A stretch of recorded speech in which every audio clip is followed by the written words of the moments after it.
సద్గురు ఆశ్రమం టెన్నెసీ వచ్చాము మేము. అయితే మేముండే క్వార్టర్స్ బ్యాక్ సైడ్ అంతా అడవిలాగా ఉంది చూడండి. ఇదంతా ఒక ఫారెస్ట్, కానీ ఏ ఎనిమల్స్ కానీ ఏవి కూడా రావంట. అంత కేరింగ్ చేస్తారు కదా.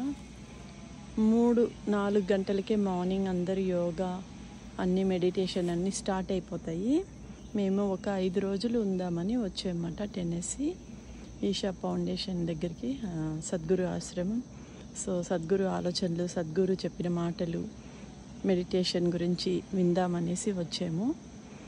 చాలా బాగుంది ఇక్కడ, ప్రశాంతంగాను.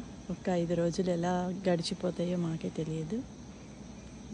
మీకు చూపిద్దామనేసి. అసలు ఇక్కడ వీడియోలు కూడా ఏవి తీయకూడదు అన్నమాట. నేను ఇంకా మార్నింగ్ లేచాను కదా అని మా బ్యాక్ సైడ్ వచ్చి జస్ట్ ఫారెస్ట్ ఎట్లా ఉంది, ఎంత ప్రశాంతంగా ఉంది అని అలా చూపిస్తున్నాను మీకు.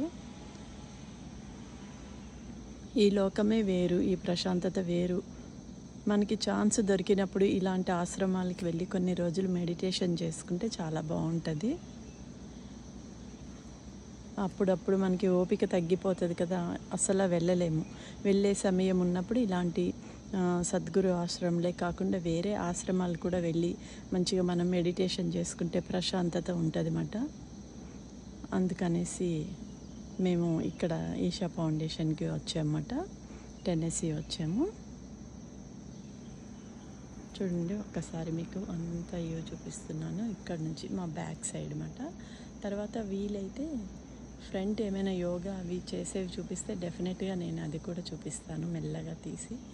రూల్ ప్రకారం అయితే తీయకూడదు, కానీ తీసి మీకు చూపిస్తాను అన్నమాట, కొంచెం పర్మిషన్ తీసుకొని.